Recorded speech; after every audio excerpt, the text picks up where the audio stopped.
नमस्कार good morning everyone आम YouTube channel को स्वागत करुछि। आज 23 तारिख मे मास शनिवार न्यूज गुड़िक भल लगिले निश्चित भाव चैनल को सब्सक्राइब करी वीडियोटी को लाइक करदेवे। तेबे चलंतु आजिर गुरुत्वपूर्ण खबर उपरे नजर पकईबा। आजिर प्रथम खबर पीएम किसान 23 आरडी इंस्टॉलमेंट।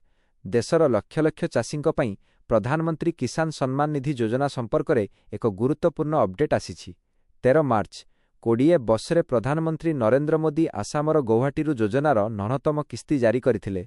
चाषी माने एबे परवर्ती किंबा 9तम किस्ती पई उत्साहर सहित अपेक्षा करिसंती। रिपोर्ट अनुसार परवर्ती किस्ती जून जुलाई 2026 पाखापाखि जारी हेबार आशा करा जाउछि।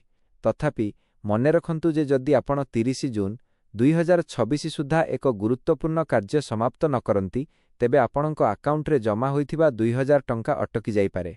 परवर्ती किस्ती पाइबा पई आपणकु तुरंत कोन करिबाकु पड़िबो आसंतु जानिबा।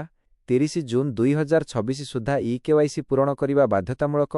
कड़ा निर्देश समस्त योग्य हिताधिकारी चाषी को जून 30 सुधा सेमानंकर बाध्यतामूलक केवाईसी प्रक्रिया समाप्त करिबाकु पड़िबो।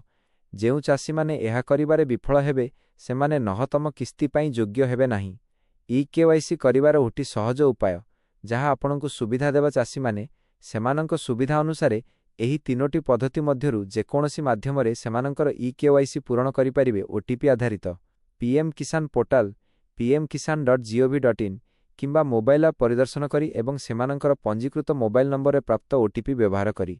बायोमेट्रिक आधारित सेमानंकर निकटतम साधारण सेवा केंद्र सीएससी किंबा राज्य सेवा केंद्र एसएसके परिदर्शन करी एवं सेमानंकर फिंगरप्रिंट किंबा टिप चिन्ह व्यवहार करि परिबे।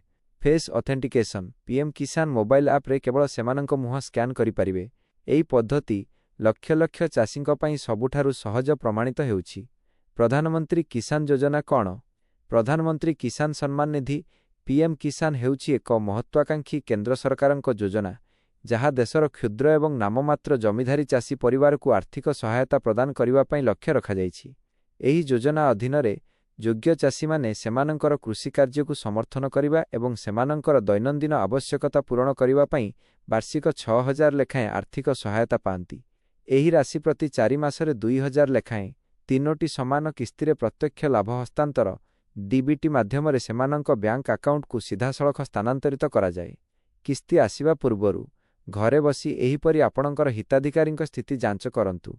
आपण एही अति सहज पदक्षेप गुडी को फॉलो करी आपणक मोबाइल रे तालिका रे आपणक नाम ठीक अछि कि नाही एवं पूर्व किस्तीर स्थिति कोन अछि ताहा जांच करि परिबे। प्रथमे पीएम किसान रो ऑफिशियल वेबसाइट pmkisan.gov.in को जानतु। एहा परे होम पेज रे दिया जायथिबा बेनिफिशियरी स्टेटस विकल्प उपरे क्लिक करंतु।